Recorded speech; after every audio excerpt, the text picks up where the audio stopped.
বাচ্চাদের যদি motor developmental delay বা বাচ্চার হাঁটতে দেরি হওয়া বা বসতে দেরি হওয়া এরকম কোনো সমস্যা থেকে থাকে, তাহলে সেক্ষেত্রে আমরা এক্সারসাইজের কথা বলি, ফিজিওথেরাপির কথা বলি। আমরা কিছু এক্সারসাইজ দেখিয়ে দিয়ে থাকি। আপনার বাচ্চাকে যদি এরকম সমস্যা থেকে থাকে তাহলে আপনি এভাবে ব্যায়ামগুলো করাতে পারেন। প্রথমেই আমরা পা থেকে যদি শুরু করি, পায়ের আমাদের আসলে এক্সারসাইজের উৎস হচ্ছে প্রতিটা জয়েন্টের যে মুভমেন্টগুলো হয় সেই মুভমেন্টগুলো আমাদেরকে আরো বেশি অ্যাক্টিভলি করানো। তো বাচ্চারা আমরা প্রথমে পা থেকে শুরু করি। এই যে আমরা ফিঙ্গারের যে মুভমেন্টগুলো হয় সেগুলো করাতে পারি। তারপরে অ্যাঙ্কেল জয়েন্টের, ঠিক আছে, অ্যাঙ্কেল জয়েন্টের যে মুভমেন্ট এগুলো আমরা করাবো। তারপরে আসে এই একইভাবে আমরা এই পায়েও করতে হবে, দুই পায়ে করাতে হবে, ঠিক আছে। এই পায়ে করালাম, তারপরে এই যে এখানে অ্যাঙ্কেল জয়েন্ট, ঠিক আছে। তারপরে আমি নি জয়েন্ট, ঠিক আছে, নি জয়েন্ট।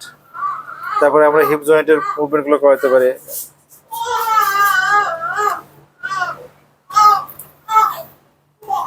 এরপরে আমরা হাতে আসতে পারি। হাতের যে আমাদের প্রত্যেকটা যে ফিঙ্গারের যে মুভমেন্ট আছে, ঠিক আছে, সেগুলো আমরা করাবো। দুই হাতে আমরা একই সাথে দুই হাতে করাবো, ঠিক আছে। তারপরে রিস্ট জয়েন্ট, রিস্ট জয়েন্ট, তারপর হচ্ছে ইলবো জয়েন্ট, ঠিক আছে। এরপরে আমরা পিঠে কিছুটা আমরা ব্যায়াম করতে পারি। পিঠ প্যারা ভার্টিক্যাল বরাবর আমরা এই যে মেসেজ করতে পারি, ঠিক আছে। এবং আমরা ঘাড়েও তাদের ঘাড় বরাবর আমরা কিছুটা মেসেজ করে দিতে পারি।